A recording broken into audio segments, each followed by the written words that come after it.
Hello everyone, आज हम करने वाले हैं ट्रिग्नोमेट्री को फर्दर कंटिन्यू। ठीक है, अभी तक हमने करे थे ट्रिग्नोमेट्रिक रेशियोज के क्वेश्चन, ट्रिग्नोमेट्रिक वैल्यू के क्वेश्चन।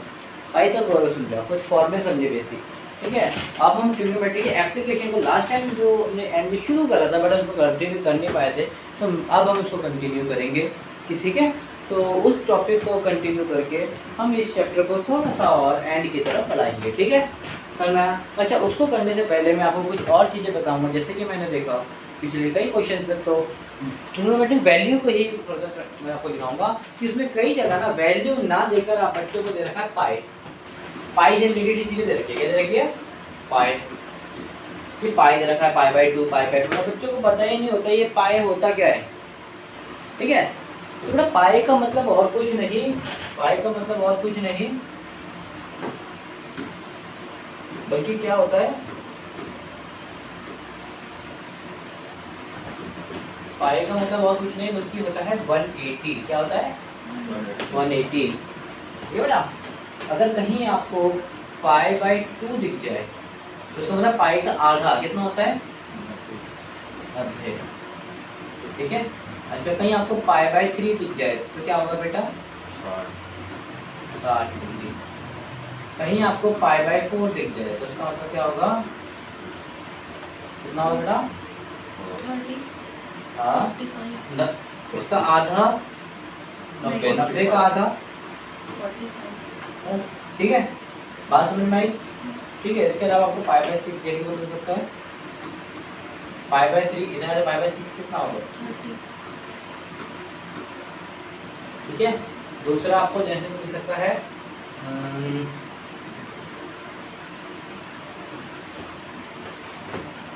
इसके अलावा क्या मिलता है आपको देखने को?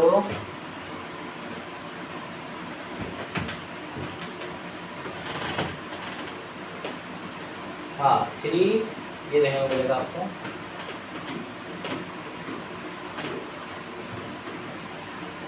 Three pi by 2। देखो पाई बाई 2 को बोलते हैं 90। 90 को 3 से गुणा करोगे तो 9 किया 70। ये होता है। अगर 2 पाई एक पाई को बोलते हैं 180, 2 पाई को कितना बोलेंगे? 300। ठीक है, ये मेन वैल्यूज है आपको पता होनी चाहिए। ठीक है, चल मैम और भी होती है जैसे 2 पाई बाई 3। पाई बाई 3 कैसे कहते हैं? 60 को, तो 2 से मल्टीप्लाई करोगे 120 से बोलते हैं। ठीक है, और भी चीज़ें। ठीक है, अच्छा कोई दिक्कत की बात नहीं है, ये बात समझ में आ गई तो मुझे बताइए, हम आगे बढ़ते हैं। अब पाई बाई से कोई कंफ्यूजन तो नहीं होगी? ये क्वेश्चन करके दिखा देता हूँ। बोलता है sine square pi by 4 plus cos pi by 3 equal to what. ऐसे करके क्वेश्चन दे रखा है, कंफ्यूज नहीं होना है। पाई बाई 4 को हमें पता क्या बोलते हैं? 180 को 4 से भाग करोगे 45 बोलते हैं, और 45 मतलब 1/√2। साइन 45 कितना होता है? 1/√2। स्क्वायर है तो स्क्वायर कर देंगे, प्लस का प्लस।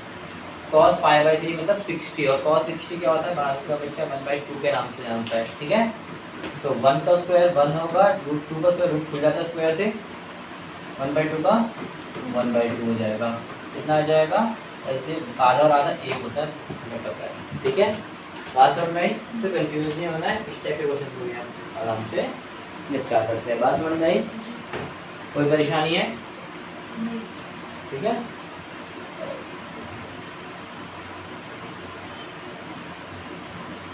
ठीक है, ठीक है, बात समझ में आई? ठीक है भाई, ये होता है छोटा सा कॉन्सेप्ट और था, मैंने बता दिया। छोटा ज़्यादा टाइम वेस्ट नहीं करेंगे। अब आते हैं मेन चीज़ में। ठीक है, अच्छा ठीक है बेटा, मैं थोड़ा सा ना चीज़ें समझाऊँगा आपको। मैं थोड़ा सा ना एक क्वेश्चन देता हूँ, पहले आप उसको करके देता हूँ। मैंने बोला यहाँ पर एक ट्री है, यहाँ पर एक ट्री है। ठीक है, वो उसकी शैडो जमीन में गिर रही है। समझिए, जमीन में गिर रही है, और उसकी शैडो, वो बोलता है उसकी शैडो 30 मीटर तक गिरी है। कहाँ तक गिरी है? पेड़ से 30 मीटर तक फैली हुई है। ठीक है, उस पेड़ से 30 मीटर तक फैली है, और वो शैडो से, उसकी शैडो उस पेड़ के टॉप से एंगल ऑफ एलिवेशन बनाती है 40 डिग्री का, 45 डिग्री का, 40 45 डिग्री का। कितने डिग्री का एंगल रेवोल्यूशन आती है? तो उस पेड़ की हाइट कितनी होगी मुझे ये बता दीजिए आप, ठीक है। ये 45 है, ये 45 है।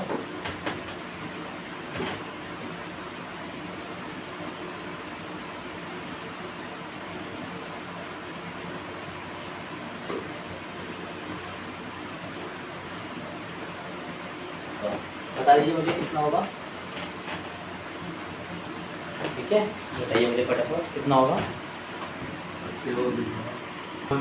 45 तो अच्छा चलो देखते हैं, मुश्किल है कि नहीं। हमने आप सबको बताया अगर मैं इस एंगल को थीटा लेना चाहता हूँ तो इसके सामने वाला सदैव पी रहेगा, हमारी हाइट है जब पी रहता है परपेंडिकुलर रहता है, और जहाँ पर परपेंडिकुलर गिरता है उसको हम बेस बोलते हैं।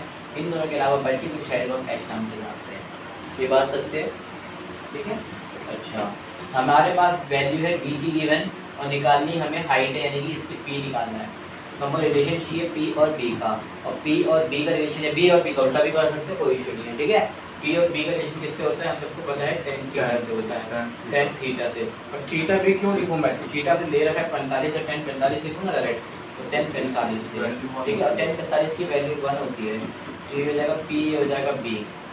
तो बी की वैल्यू दे रखी है तो बी की वैल्यू मैं पुट कर देता हूँ। बी की वैल्यू 30 मीटर दे रखी है तो 30 मीटर ले लेता हूँ। ये 30 डिवाइड कर लेंगे, मल्टीप्लाई होगा 30 से कम 30 मीटर बन जाएगा। तो पी भी हमारा क्या होगा 30 होगा, यानी कि इसकी पेड़ की हाइट भी कितनी होगी 30 होगी। समझ में आया? 40 10 45 इसमें नहीं काउंट होगा, 10 45 जो है काउंट तो कर लिए, 10 बटे 1 होता है, मल्टीप्लाई हो गया, यही नहीं कर पा रहा था सॉल्व 1 3/5। चलो कुछ समझ में आएगा नहीं आया? अच्छा मैं कुछ क्वेश्चन और दिखाता हूँ तो, ठीक है। थोड़ा क्वेश्चन क्या कहता है पहले वो समझने की कोशिश करो, आंसर खुद प्राप्त करो, ठीक है। अच्छा जरूरी नहीं कि कई बार क्या होता है साइड आपको देते हैं एंगल मांग लेता है, ये मैंने आपको कराया था रेशियो एंगल वाले पार्ट में, आपको याद करो कल ही करवाया है। चलो अगर ये क्वेश्चन पढ़ते हैं नहीं समझ में आया तो बैठो। बोलता है the difference between the height of a pole, क्या बोलता है जो पोल की हाइट है, and the length of the shadow, और जो इस शैडो की लेंथ है, यानी कि एक पोल है, क्वेश्चन से पढ़ के था मतलब कि एक पोल है और उसकी शैडो बन रही है, देखो ठीक है। तो हम एक पोल बना लेते हैं, पहले मान लेते हैं ये एक पोल है और ये इसकी शैडो गिर रही है, ठीक है। बात समझ में आया? आगे देखते हैं। तो इसने बोला है, अच्छा बेटा कोई बात नहीं, आगे देखते हैं। इसने बोला है कि शैडो कितनी बड़ी है, कितनी बड़ी शैडो है, कितनी बड़ी है शैडो, बड़ी नहीं माफ कीजिएगा, शैडो और पोल का डिफरेंस इतना बड़ा है, यानी कि जैसे मैं 10 साल का हूँ 10 मीटर का हूँ, आप 15 मीटर के हो, तो हम दोनों का डिफरेंस कितना है 5 मीटर, तो हम दोनों का डिफरेंस दे रखा है, यानी कि बड़े वाले में से छोटा वाला घटा रखा है, ठीक है। 15 में से 10 घटाओगे, ठीक है, ऐसे ही, यानी कि इनमें से एक को दूसरे से घटा के हमें वैल्यू मिल रखी है। बात समझ में आई? आगे एक दे रखा है if the height of the pole is इतनी, अच्छा हाइट दे रखी है बेटा कितनी, तो मैं ये पोल है तो ये हाइट दे रखी है इतनी। अच्छा बेटा हाइट इन्होंने इसको माना है, तो मैं एंगल किसको मान लूँ, इसको कनेक्ट करके तो एंगल इसको मान लूँ क्योंकि हाइट सामने वाले को देते हैं। बात सत्य है? अच्छा तो बोलते हैं find the angle of elevation, elevation मांग रहा है, खुद भी इसमें बता दिया ऊपर की तरफ ये इकलौता एंगल जा रहा है, ये डिप्रेशन होता है। बात समझ में आया? बताया था मैंने एंगल ऑफ एलिवेशन क्या होता है, समझ में आया? अच्छा अच्छी बात है, ये हमें दे रखा है, ठीक है। अच्छा ये हमने पी मान लिया, हाइट मान ली, और ये पी यहाँ पर गिरता हमारा बेस हो गया, तीसरी साइड हमारी एच हो गई। ये बात सत्य है? क्या क्या क्वेश्चन में गिवन है, पहली चीज हमें क्या गिवन है बेटा, पी क्वेश्चन में गिवन है, पहली चीज हमें क्या गिवन है, पी गिवन है, पी कितना है 4/√। दूसरी चीज हमें क्या गिवन है, दूसरी में चीज हमें गिवन है, पता है क्या गिवन है, बता सकते हो क्या गिवन है, एंगल ऑफ एलिवेशन, वो तो निकालना है बेटा, फाइंड करना है। दूसरा गिवन है डिफरेंस गिवन है, दोनों का देखो डिफरेंस इतना दे रखा है। इसने बोला है कि डिफरेंस, इसने बोला पी और क्यू का जो डिफरेंस है ना बेटा, वो है पी और क्यू का जो डिफरेंस है वो है 4√3 - 1, 4√3 - 1। अच्छा 4√3 ब्रैकेट में, माफ कीजिएगा ब्रैकेट है, अच्छा ब्रैकेट ओपन कर लेंगे तो क्या दिक्कत हो जाएगी, 4 को √3 से मल्टीप्लाई करोगे तो क्या आएगा 4 को 1 से करोगे तो 4 बन जाए 4। अरे ध्यान से देखोगे p कितना था हमारा √3 और q कितना था हमारा q नहीं पता था। अरे 4√3 साफ साफ दिख रहा है कहीं ना कहीं p ही नहीं है। अगर नहीं भी तो वैल्यू पुट करोगे तो साफ साफ दिख रहा है कि p यहाँ से p काट दो, p की वैल्यू ये है तो बच्चे की वैल्यू q की ही होगी। नहीं समझे? साफ साफ दिख रहा है q की वैल्यू -4 है, -q की वैल्यू -4 है तो प्लस q की वैल्यू क्या होगी +4 होगी। बात समझ में आई? तो देखो बिना सॉल्व करे मतलब अगर नहीं भी आ रहा है सॉल्व करना तो आप यहाँ से p की वैल्यू पुट कर लेना, वो प्लस की होगी माइनस की हो जाएगी, फिर माइनस का ये प्लस कट जाएगा, इस माइनस से ये माइनस कट जाएगा, प्लस का पूरा आ जाएगा। ठीक है, नहीं आ रहा है ऐसे कर देना। लेकिन मुझे तो साफ साफ दिख रहा है कि भैया 4 इसकी वैल्यू है, q की वैल्यू भी हमें पता लग गई, q की वैल्यू कितनी है 4 है। तो q नहीं बल्कि इसको b बोलो, q नहीं बेटा इसको b बोलो क्योंकि बेस है वो। ठीक है, तो इससे हमें बेस भी आराम से पता लग गया कितना है 4 है। कितना पता लग गया 4 है। बात समझ में आया? अच्छा, तो मैं ऐसा कुछ ले लेता हूँ जिसमें p और b का रिलेशन हो, ऐसी चीज ले लेता हूँ जिसमें p और b का रिलेशन हो। p और b भारत का बच्चा बोलता है कि tan थीटा से होता है, आप cot थीटा को ले सकते हो b और b को। ठीक है, क्योंकि मुझे दो वैल्यू इसकी पता है, इसकी वैल्यू पता है उसी से मैं निकाल पाऊंगा।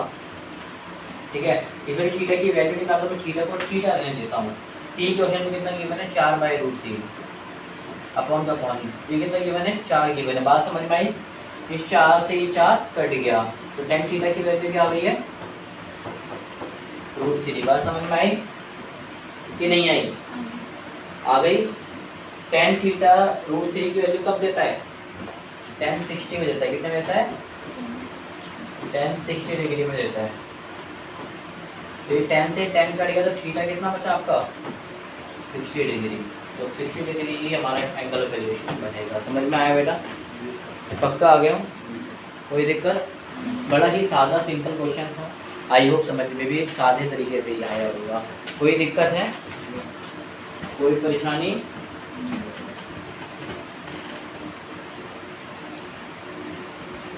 ये कर लिया था नहीं करो करो उसको इस एक बार करके देखो थोड़ा सा हम समझे आपको आया कुछ। वैसे डिक्रीज लिखा है तो प्लस में भी हो सकता है। अच्छा बेटा ये समझो पहले इससे लेना एक आपको एग्जांपल समझने की कोशिश करो, ध्यान से समझोगे ना आराम से पढ़ जाओगे। मैंने बोला है कि भैया एक बिल्डिंग के पास दो व्यक्ति है, ये बिल्डिंग है। अब बोलो कौन सी बिल्डिंग है? नहीं है कोई बिल्डिंग। ये बिल्डिंग के पास एक व्यक्ति खड़ा हुआ है और उस व्यक्ति के पैरों से बिल्डिंग की टॉप तक की एंगल ऑफ एलिवेशन बन रहा है वो बन रहा है 30 डिग्री का। कितना बन रहा है? अच्छा, उसके कुछ दूरी पर एक और व्यक्ति खड़ा है। आप शुरू करते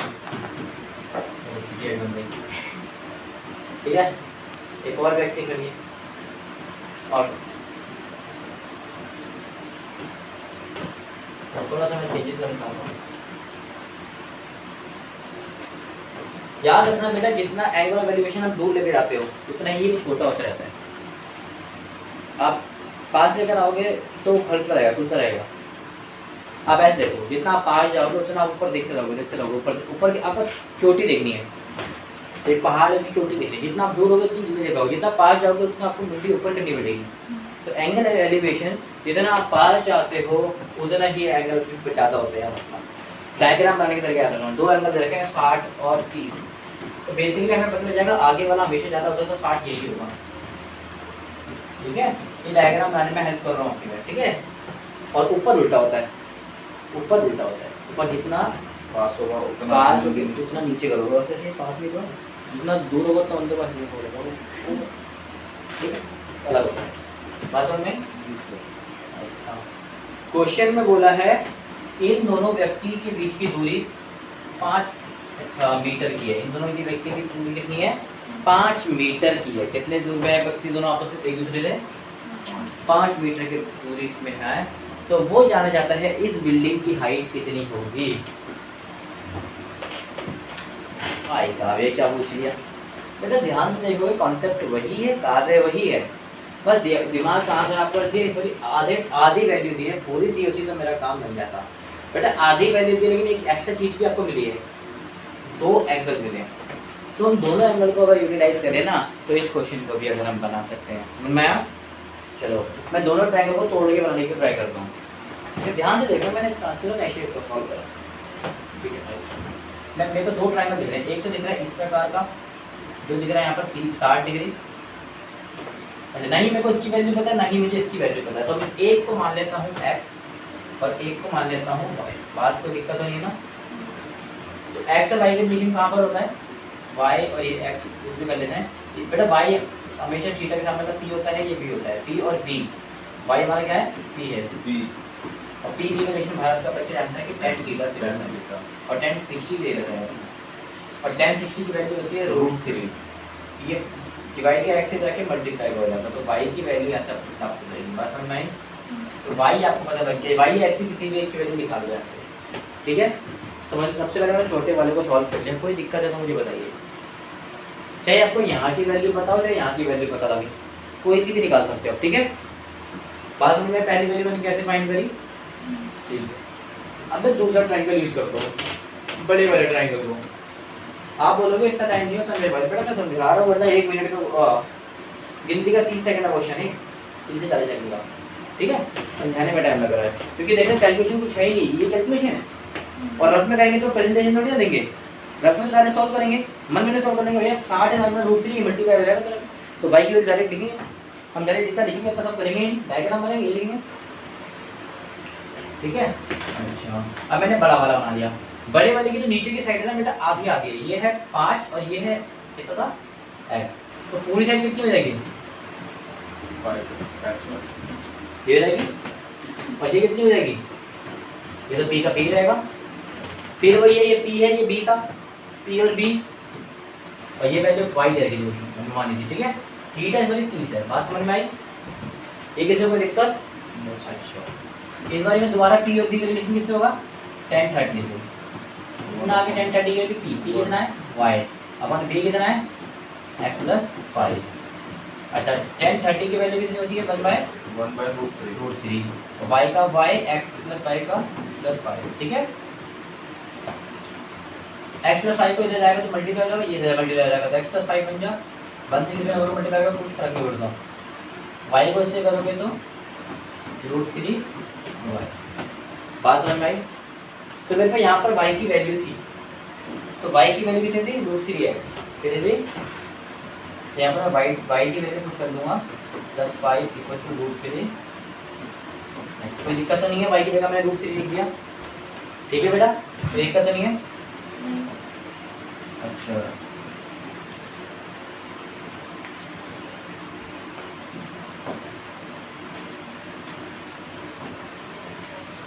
देखो √3 की जगह मैंने √3 ही लिखा है।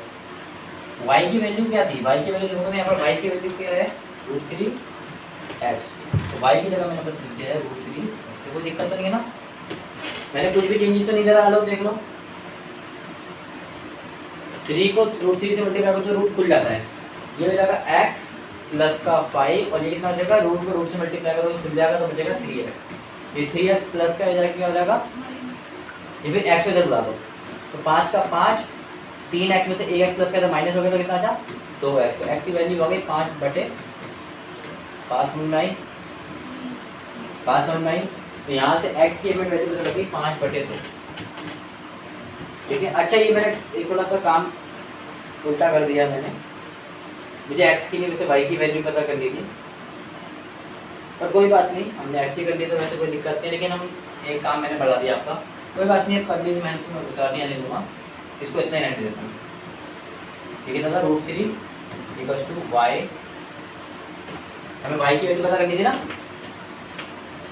y की वैल्यू पता करनी थी ना मेरे को, समझे? इसकी हाइट पता करनी थी ना, हाइट तो हमने y मान के देखो, तो y की वैल्यू यहाँ पर x की वैल्यू पुट कर दूंगा, 5 से मल्टीप्लाई करेगा 1/2, ये y हो जाएगी y की वैल्यू। बात समझ में आई?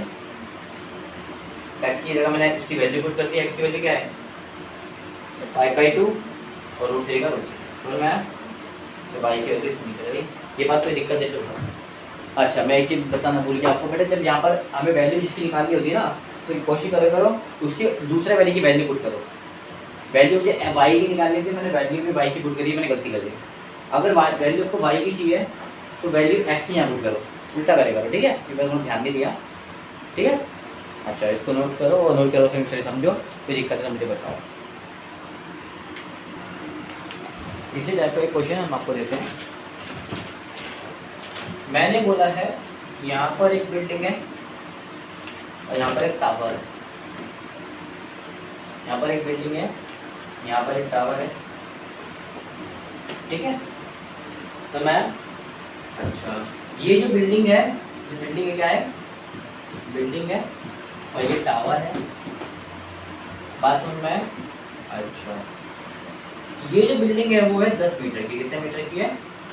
10 मीटर की, बात समझ में? अच्छा बिल्डिंग यहाँ से टावर फुट से, देखो बिल्डिंग ना, बिल्डिंग टावर का जो टॉप है, जो टावर का टॉप है, इस बिल्डिंग के फुट और टॉप से ना 2 एंगल ऑफ एलिवेशन बना रहा है। क्या बना रहा है? 2 एंगल ऑफ एलिवेशन बना रहा है। एक बना रहा है फुट से और एक बना रहा है इसके टॉप से, ठीक है।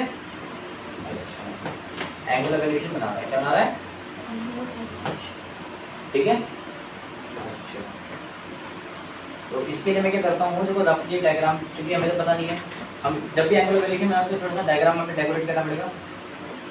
तो डायग्राम डेकोरेट, इसने बोला इतनी वैल्यू आपको क्वेश्चन में दे रखी है, कितनी है, और ये भी आपको क्वेश्चन में गिवन है, बात समझ में?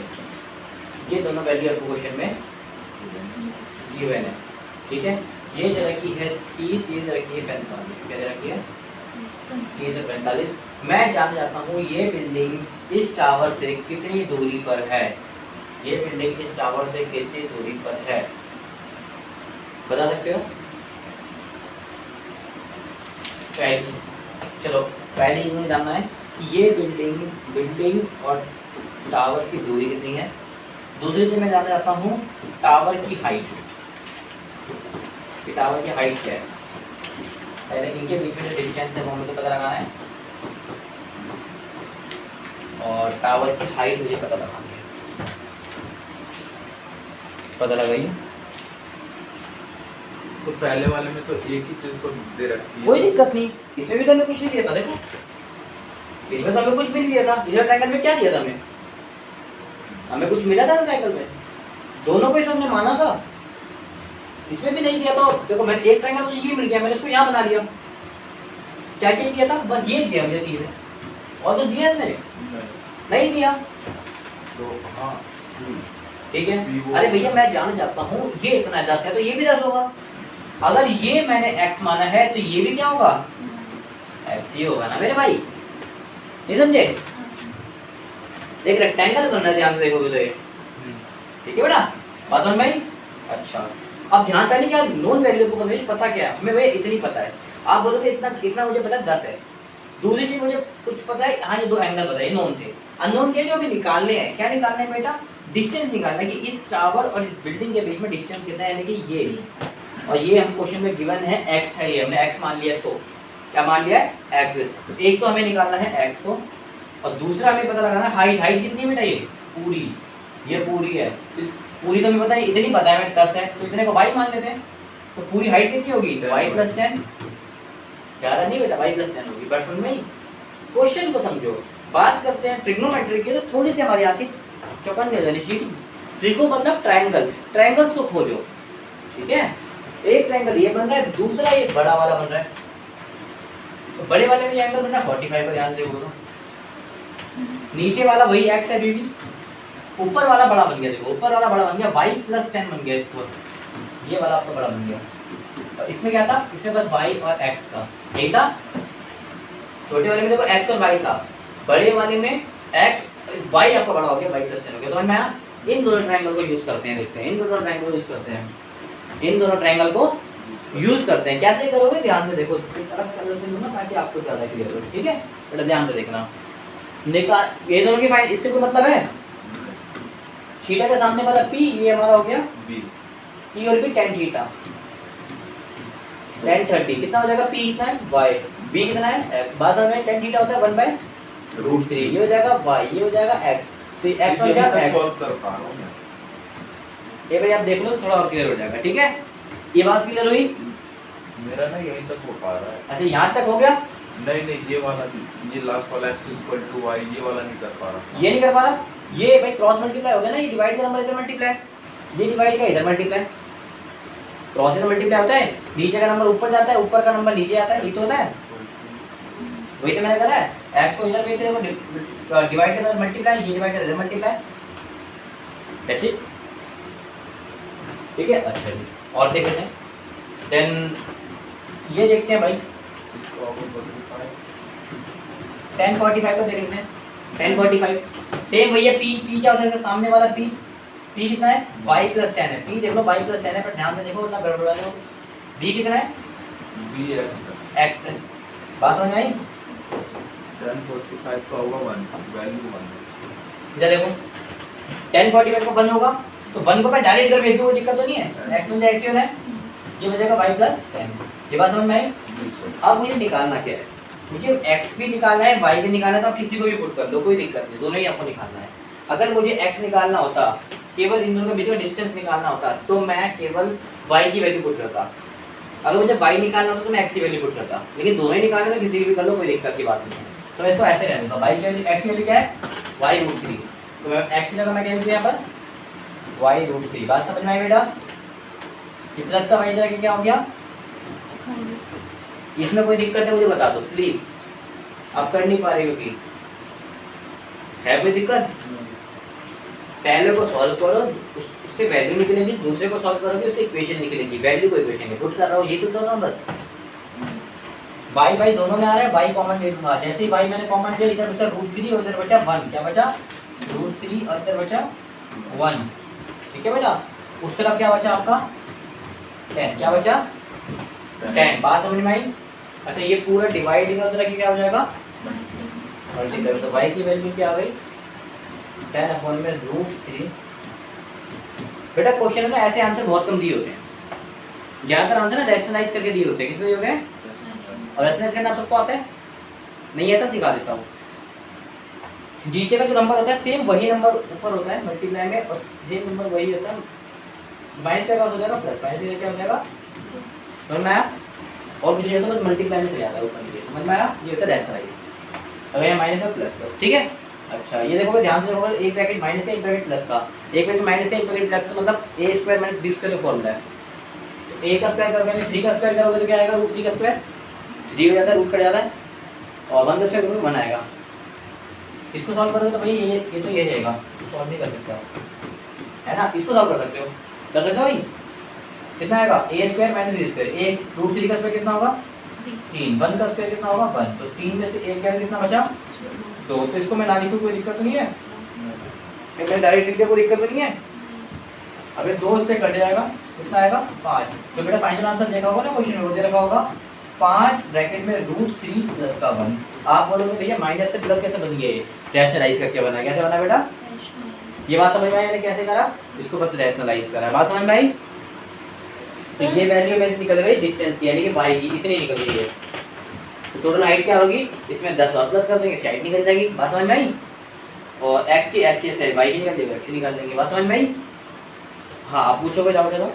हमको वो परपेंडिकुलर बेस थोड़ी निकालना था, हमको तो हाइट निकालनी थी, तो PH होगा ना, PH होगा ना, PH की वैल्यू वो साइन थीटा होती है। आप क्या कह रहे हो, हमें क्या निकालना था, हमें ये तो निकालना था कि हाइट कितनी है टावर की। हाँ तो PH होगा ना बेटा, ये तो अच्छा थीटा के सामने वाला क्या होता है, परपेंडिकुलर, तो ये P हो गया, हाँ, और P यहाँ पे गिरता है वो क्या होता है, बेस। P और B को आपने छेड़ा है, ठीक है बेटा, हमने एक वैल्यू इसको माना है, एक इसको माना है, निकालनी है, आपको क्या कहती है, इसने बोला एक को डिस्टेंस निकाला, तो डिस्टेंस होता है ये है ना, इसकी तो हमारा बेस बन रहा है, इसके मैंने P भी दिया। अगर बोलता इंक्लाइन एंगल, इंक्लाइन साइड निकालो तो वो होता, समझ में आया, बात समझ में रोइए ना, अभी तो क्वेश्चन बनाने बाकी है। अच्छा और देखिए एक क्वेश्चन और देखिए, ये सेम क्वेश्चन ऐसा है बेटा, एक बार बना के देखिए, एक बार बना के देखिए, ध्यान से देखिए क्या होता है। कोई डायग्राम बनाता हूँ, when the कलर चेंज कर लेता हूँ, समझ नहीं आ रहा है आपको। बोलता है when the altitude of the sun changes, sun का एल्टीट्यूड चेंज होता है, एल्टीट्यूड मतलब हाइट, सन की हाइट चेंज होती है, चेंजेस फ्रॉम 30 टू 45 डिग्री, यानी कि पहले सन कितने डिग्री में था, 30 डिग्री में, कितने डिग्री में था बेटा, अब 30 डिग्री से सन कितने में आ गया है, 45 डिग्री में आ गया। इसमें कोई दुविधा है आपको तो मुझे बता दीजिए, आप कोई भी दुविधा है तो मुझे बता दीजिए। सन पहले 30 डिग्री में था, अब आ गया है 45 डिग्री में, बात समझ में आई।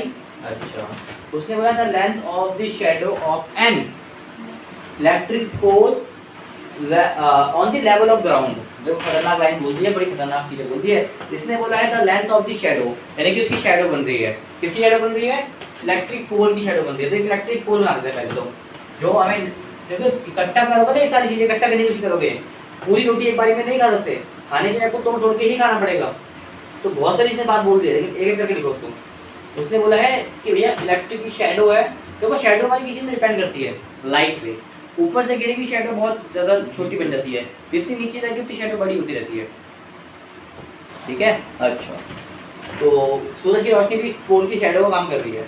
उसने बोला है कि सूरज पहुंच गया 30 डिग्री से 45 डिग्री पे, कहाँ पहुंच गया, 30 डिग्री पे 45 डिग्री पर पहुंच गया है, और उसके चक्कर में क्या हुआ, जो उसकी शैडो है उसकी क्या हो गई, डिक्रीज हो गई। क्या हो गई, शैडो की जो लेंथ थी डिक्रीज हो गई, शैडो की लेंथ कम हो गई।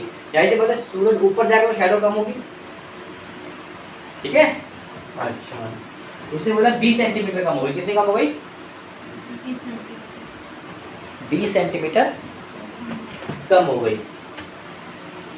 बात समझ में आया कि नहीं आया, आ गया। What is the height of electric pole, उस इलेक्ट्रिक पोल की हाइट कितनी होगी, उस इलेक्ट्रिक पोल की हाइट कितनी होगी। ध्यान से देखो हुआ क्या क्या है।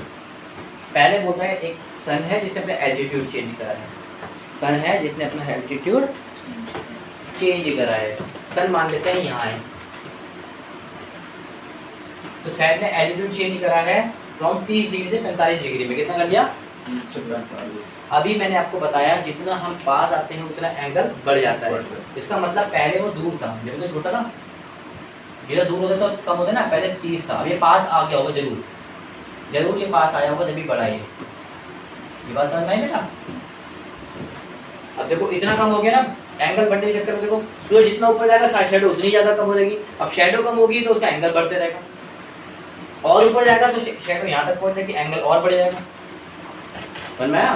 तो सूरज चक्कर में ये एंगल इधर से इधर आ गया है।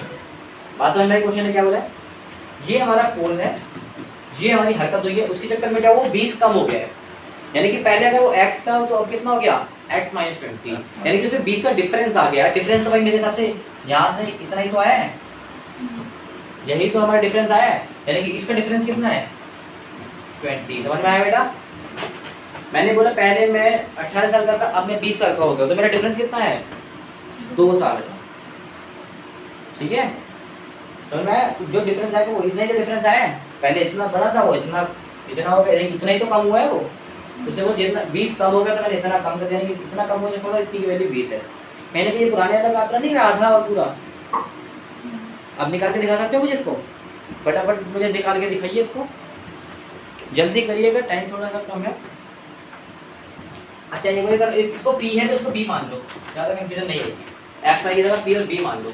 पहले एक ट्रायंगल को ले लेते हैं ऐसे करके, फिर दूसरे ट्रायंगल को ले लेंगे ऐसे करके, ठीक है बेटा। निकाल के देखो।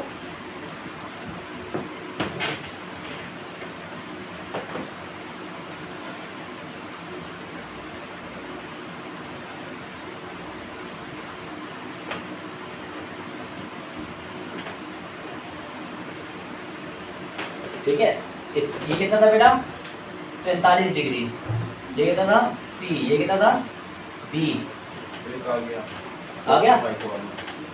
अच्छा हाँ, तो आपका ये आ रहा होगा P और B बराबर आ रहे होंगे, जितना आपका P है उतना B आ रहा होगा, है कि नहीं। सेम इसी प्रकार आप दूसरा ये निकाल लेना, फिर आप पूरी वैल्यू निकाल लेना। आधी इतना उसने वो इतना मांगा क्या है, उसने मांगा है वर्टिकल हाइट मांगी है, तो उसकी हाइट बता देना फिर, ठीक है बेटा। निकाल लोगे, तो ठीक है, ये क्वेश्चन आपके लिए थोड़ा सा रहेगा होमवर्क, निकाल के बताना मुझे आप क्वेश्चन हुआ है कि नहीं हुआ है। अगर नहीं हुआ है तो हम कराएंगे, अगर हो गया है तो हम नहीं कराएंगे। ठीक है बेटा, तो आई होप आपको समझ में आया होगा। समझ में आया है तो थैंक यू सो मच, और नहीं समझ में आया है तो भी थैंक